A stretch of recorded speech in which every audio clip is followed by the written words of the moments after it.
Electricidad estática. A principios del siglo XVIII, el mundo de la ciencia dedicó su atención al problema de la electricidad.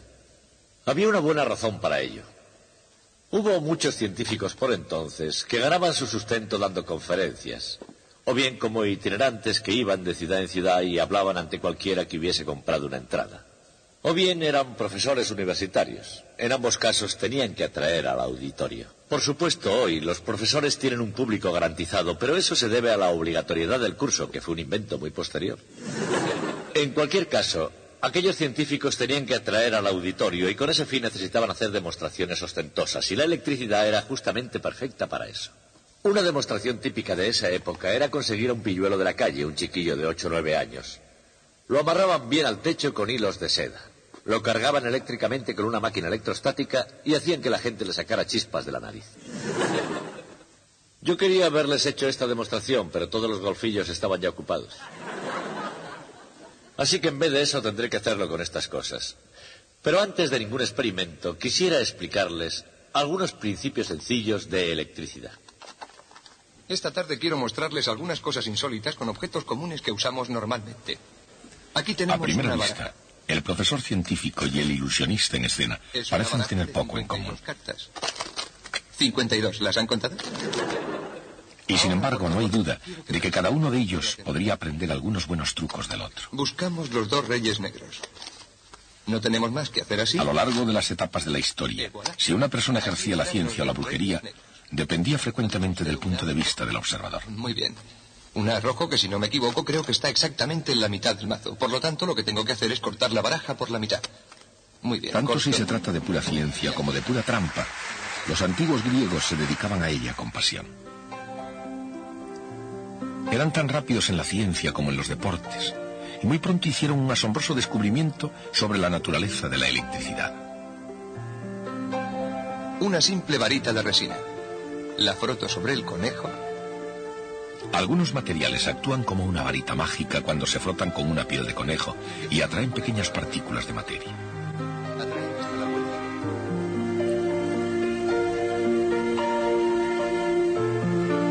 Finalmente, los científicos serían capaces de explicar exactamente cómo funciona realmente este fenómeno, la electricidad. Y al contrario que el prestidigitador profesional, los primeros electricistas estaban deseosos de compartir los secretos de su oficio. Por ejemplo, una de las claves de la electricidad dejó de ser un secreto desde que Benjamin Franklin probó su habilidad en este campo. Difundió la versión que en inglés corriente era algo como esto. Algo llamado carga, la carga eléctrica, es la causa de la fuerza eléctrica. Fue genial con reservas. Pero ¿cuál era la conexión entre carga y fuerza?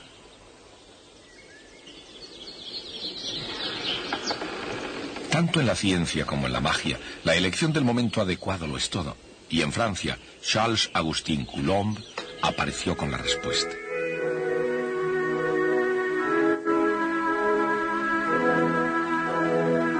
El experimento de Coulomb, que reveló la relación entre carga y fuerza, sería verificado por otros científicos y lo más importante es que sería descrito en términos matemáticos sencillos.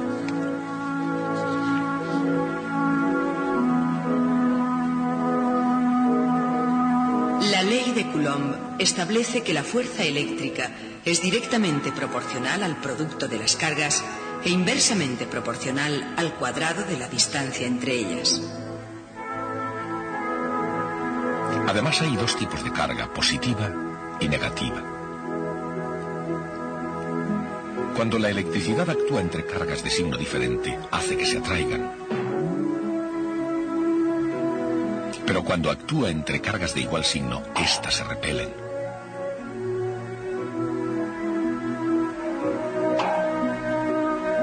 Conforme a la ley de Coulomb, la fuerza que dos cargas ejercen sobre una tercera es la suma vectorial de las fuerzas que cada una de ellas ejercería por separado. De hecho, las fuerzas ejercidas por cualquier número de cargas positivas y cargas negativas se suman como vectores. De manera que la fuerza total se sigue calculando según la ley de Coulomb.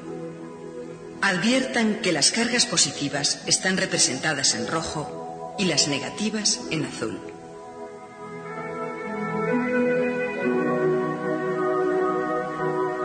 La carga eléctrica ejerce a la vez que experimenta la fuerza eléctrica. Y la fuerza eléctrica obedece a la ley de Coulomb. Parece tan simple como un aparato eléctrico del siglo XVIII. Y parece como si eso fuera todo lo que hay. Pero las cargas eléctricas no existen aisladas. Por el contrario, la electricidad reside en la materia, los sólidos, líquidos y gaseosos del universo. Y no importa en qué forma, sólido, líquido o gas, la materia misma es esencialmente eléctrica por naturaleza. De manera que para entender la electricidad, uno debe primero llegar a un acuerdo con respecto a la materia.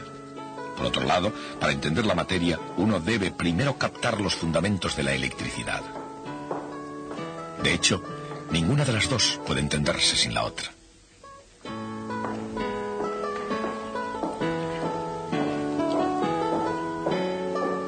En su estudio, Franklin comenzó pensando en la electricidad como un fluido combinado de alguna manera con la materia. Si había demasiado fluido, suponía la materia cargada positivamente con fluido eléctrico.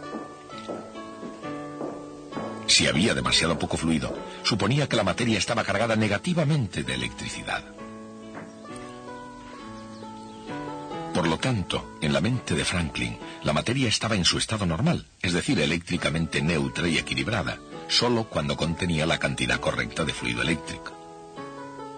Franklin fue el primero en ver la electricidad en términos positivos y negativos. Pero en lugar de ver dos tipos distintos de cargas, veía demasiada o muy poca cantidad del mismo fluido eléctrico. Y aquí está el dado. En buenas manos, el simple fluido eléctrico de Franklin se convirtió en dos tipos de carga eléctrica. Y de estos dos, otros dos. Desaparecen de uno en el cubilete de forma... A la larga y acumulando conocimientos pieza a pieza, los científicos pudieron ponerlos juntos como una única estructura cuyos bloques básicos de construcción son átomos unidos por carga eléctrica positiva y negativa.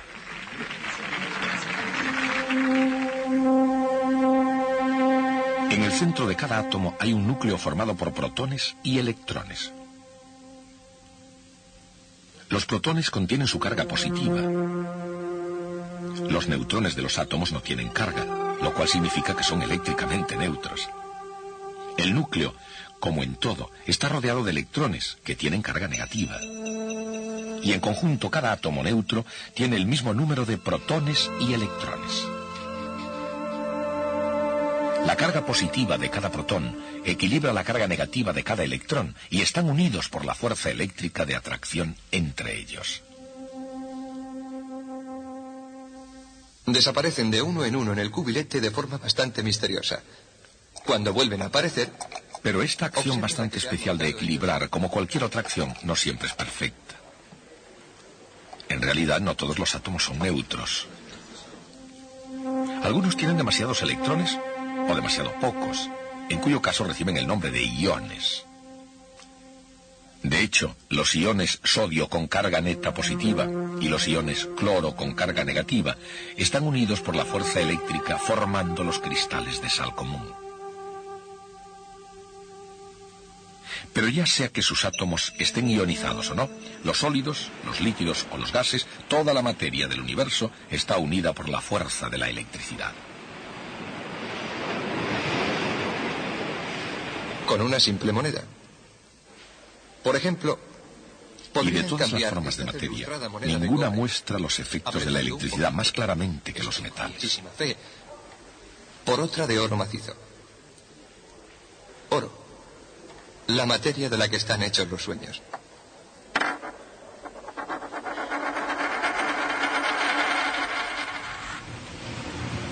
A lo largo de los siglos, los científicos han ahondado profundamente en la naturaleza de los metales. Y en su búsqueda han encontrado que todos los metales tienen propiedades parecidas. En primer lugar, todo metal es maleable y dúctil con capacidad de cambiar de forma sin romperse. Otra propiedad secular es la del brillo, el grado con el que un metal luminoso refleja la luz. Durante mucho tiempo fue así. Pero en el siglo XVIII los científicos descubrieron otra propiedad común a todos los metales. Hoy se llama conductividad, la capacidad de conducir electricidad.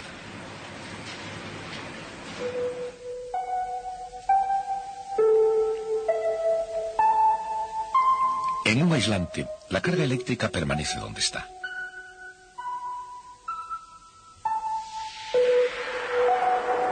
Pero en un metal se extiende instantáneamente, es decir, el metal conduce electricidad.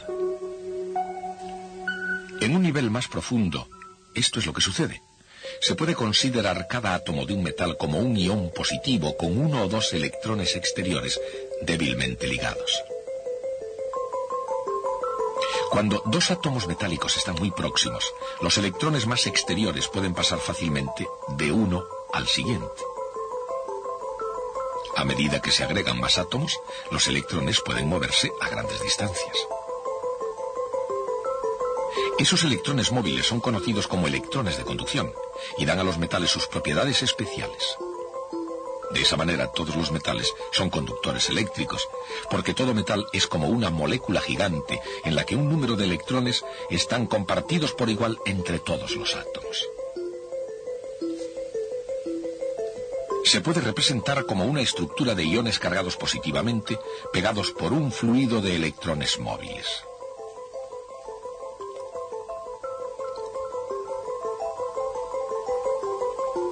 Si se coloca una carga positiva cerca de un metal, atraerá a los electrones móviles cargados negativamente hacia sí, haciéndolos acumularse en la superficie más cercana.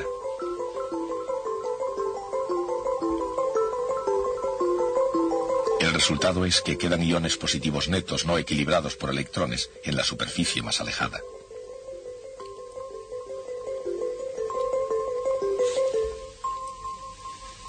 Cuanto más se acerca una carga eléctrica a un metal, mayor será la carga de signo contrario que se formará en la superficie cercana, y mayor será la carga del mismo signo que quedará en el resto de la superficie.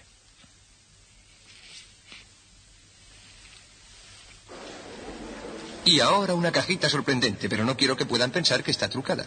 Estas propiedades se utilizan en un instrumento científico que puede parecer mágico. Se llama electroscopio de panes de oro. Ahora verán. Cuando una carga eléctrica se lleva cerca del disco de metal, la laminilla de oro se mueve alejándose de la varilla. Abajo. Flota. Una carga positiva cerca de la parte superior atrae cargas negativas, dejando carga positiva en el otro extremo de la varilla metálica. Y la laminilla de oro queda con el mismo tipo de carga. Y por supuesto, al tener el mismo tipo de carga, la varilla repele a la laminilla de oro. Cuando se quita la vara, la laminilla cae de nuevo hacia abajo, a menos que la carga se transfiera al disco mediante contacto físico. Abajo. Flota. Quieta. El contacto físico deja a la varilla y a la laminilla de oro con un exceso neto de carga, y la laminilla permanece levantada.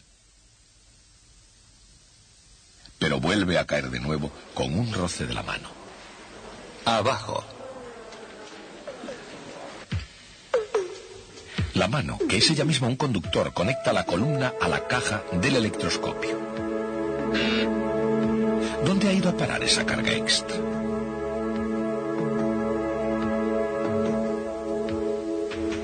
La caja del electroscopio está en contacto con la Tierra, que es una gran conductora en sí misma. Cuando se hace contacto, el electroscopio, como cualquier otro conductor, comparte su carga, liberando la mayor parte hacia el cuerpo más grande. Aunque en realidad solo los electrones negativos fluyen de un lugar a otro, el efecto es exactamente igual que si fluyera carga positiva en la dirección opuesta. A esto se llama poner a tierra un conductor eléctrico o simplemente hacer masa. Y para todos los fines prácticos, cuando esto sucede, el conductor se pone eléctricamente neutro.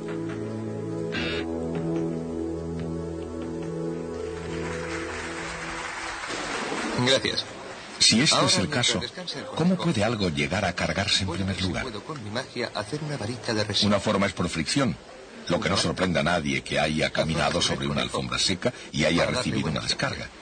Pero hay medios más efectivos para cargar por fricción. 2, 3.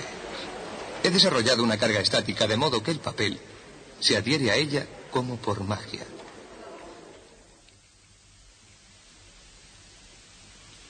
En el siglo XVIII, los electricistas inventaron máquinas que acumulaban la carga eléctrica mediante la frotación de un aislante, tal como el vidrio que gire.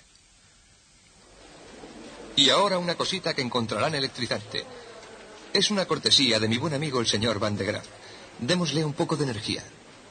En el siglo XX, Robert Van de Graaff utilizó el mismo principio. Las cargas permanecen quietas en la superficie de un aislante, para subir en una nueva vuelta.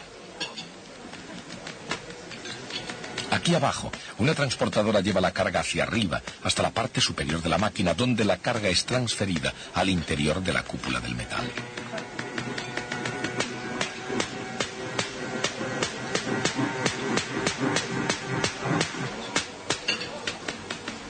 Como el metal es conductor, la carga se difunde y mediante ese proceso aumenta hasta que escapa en forma de una chispa y hace su viaje de vuelta hasta su antiguo hogar, la Tierra.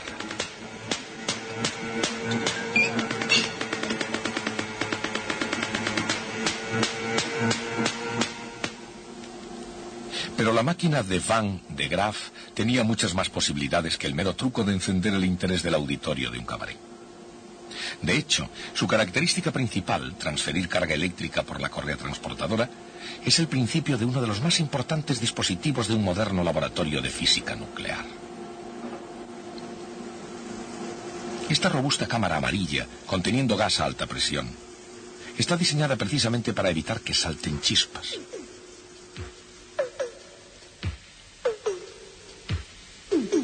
En el interior, y sin poder descargarse en forma de chispas, la correa transportadora acumula una enorme carga positiva en el terminal principal, en el centro.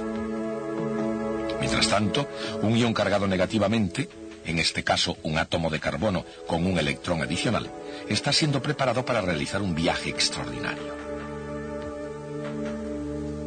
Se pone en movimiento a causa de otras cargas negativas. Guiado por un campo magnético, da la vuelta a una esquina y es conducido por el centro del tubo por otro campo magnético. Pronto siente la fuerza de atracción debido a la carga positiva del terminal central. Acelerado por la fuerza eléctrica entre el ion negativo y el terminal positivo, el ion corre a gran velocidad hacia adelante hasta que una colisión con átomos de gas provoca el desprendimiento de algunos electrones, cambiando al ion de negativo a positivo.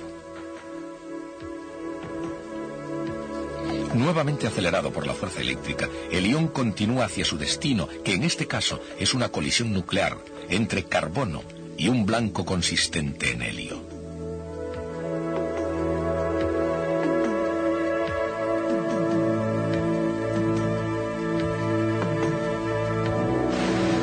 Esta máquina extraordinaria se llama acelerador tándem de Van de Graaff porque utiliza la enorme carga desarrollada por el generador de Van de Graaff no una vez, sino 2 veces. Por supuesto, utilizar la carga positiva 2 veces es una especie de truco, pero sigue siendo estrictamente ciencia, no magia. Y aunque las cintas transportadoras de Robert Van de Graaff son excelentes para acumular carga, la madre naturaleza siempre ha tenido en este sentido algunos trucos de su propia cosecha. Desde el principio de los tiempos, las tormentas eléctricas han llevado consigo una enorme acumulación y liberación de carga eléctrica. Los científicos creen que el mecanismo lleva consigo fricción entre partículas de hielo en las nubes.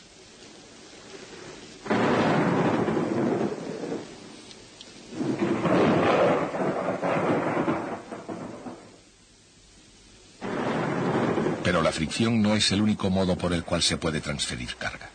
Pero si cargo el soporte... Esta placa de metal parece cargarse con solo tocarla. Notarán una reacción increíble. No es magia, pero hay un truco en ello.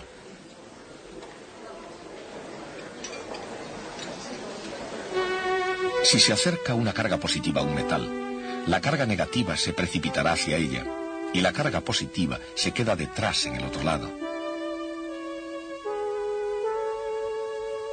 Entonces, si el metal es puesto a tierra momentáneamente, la carga fluye entre el metal y la tierra, dejando al metal cargado negativamente cuando se interrumpe el contacto. Pero si cargo el soporte, notarán una reacción increíble. Ese principio recibe el nombre de carga por inducción. Y puede parecer pura magia a un auditorio que no se dé cuenta de que existen cargas eléctricas atrapadas dentro de la lámina de plástico. Ese es el motivo por el que la placa de metal parece haber sido cargada con solo tocarla. El truco está en que al tocar la placa, la conecta momentáneamente a tierra y por eso la deja eléctricamente cargada. Esta fascinante máquina, que no es la máquina del tiempo de H.G. Wells, es conocida en cambio como el generador de Winghurst, una de las primeras diversas formas de generar electricidad. Observen atentamente. Esta llamativa máquina, inventada en 1880 por el ingeniero inglés James Wenshaw, presenta unos discos que giran en sentido opuesto y donde las lengüetas metálicas se cargan por inducción, cerrando y abriendo el contacto a través de unas escobillas de metal. Cuando las ruedas giran, la carga eléctrica se acumula hasta que un rayito libera la tensión creciente.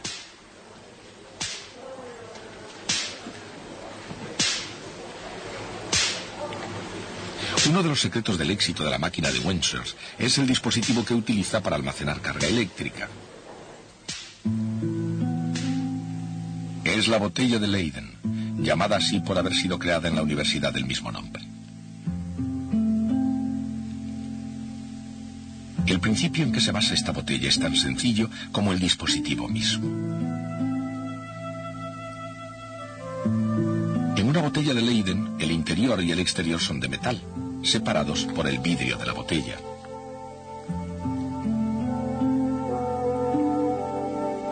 Si el interior está cargado mientras que el exterior está conectado a tierra, el resultado neto es igual cantidad de carga de signo contrario en ambos lados del aislante. Y esas cargas opuestas son mantenidas firmemente en su lugar por la fuerza eléctrica entre ellas. La botella de Leyden fue uno de los mejores trucos de los electricistas del siglo XVIII, quienes eran frecuentemente actores consumados. Por supuesto, el ilusionista moderno tiene algunos trucos propios y estos ilustran sobre todo la gran diferencia entre la magia y la ciencia. El arte del ilusionista es confundir los sentidos y crear misterio, mientras que la tarea del científico es desarrollar los sentidos y resolver los misterios. Una cabellera. Si esto les ha decepcionado, tal vez pueda transformarlo en el conejo que están ustedes esperando.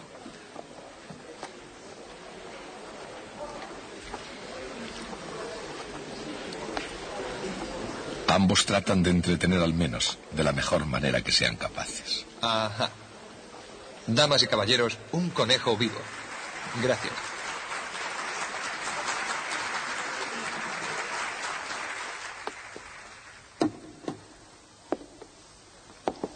Yo quería mostrarles que la electricidad puede ser realmente útil. De manera que cuando esta amiga me dijo que quería cortarse el pelo, pensé que podría hacerlo con esta máquina de Van de Graaff.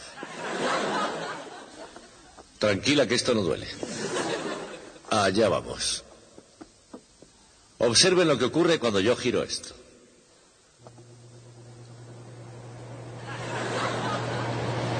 ¿Se dan cuenta? Es verdad que la electricidad puede poner los pelos de punta. Además, le sale barato, no le supondrá ninguna carga. Ya les dije que cuando terminara no habría carga alguna.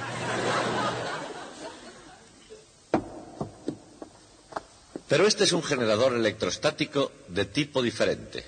Trabaja por inducción, cerrando y abriendo contactos. Su finalidad básica es una máquina de descarga. Su finalidad es emitir chispas. Voy a demostrárselo. Saben, creí que me darían un motor eléctrico para mover esta máquina, pero cuando leí la letra pequeña de mi contrato supe que tenía que mover la mano. Les mostraré cómo trabaja.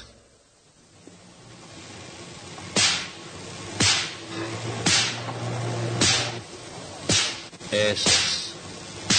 Es una máquina de producir rayos. Es bastante peligrosa. Si yo la sujetara por un sitio incorrecto en un momento indebido, podrían perder un profesor. O como mínimo aprenderían algunas palabras que no están en el programa. El físico holandés Van Marum hizo construir la máquina más grande de este tipo que jamás haya existido. Con mucha anterioridad a los trabajos de Windsorst y de Van de Graaff en Holanda, Martinus Van Marum, en las 2 últimas décadas del siglo XVIII, experimentó con el generador electrostático más grande que haya sido construido. Fue fabricado para Van Marum por un fabricante de instrumentos, un inglés llamado John Caberson. La máquina gigante de Van Marum utilizaba un grupo de 100 botellas de Leyden. Sus discos rotativos tenían más de 6 pies de diámetro y podían lanzar un rayo a una distancia de más de 2 pies de longitud, casi 70 Era una centímetros. especie de dinosaurio electrostático. El punto final de la evolución del generador electrostático del siglo XVIII. Y pocos años después se extinguió, porque en Italia, Alejandro Volta había inventado un dispositivo que era más elegante y práctico, algo que llevaría la electricidad a una nueva era, la pila eléctrica. Trataremos el tema de la pila eléctrica próximamente, pero antes de eso me gustaría hablarles a ustedes de otra nueva idea. Esa idea es el campo eléctrico. Hablaremos de él el próximo día.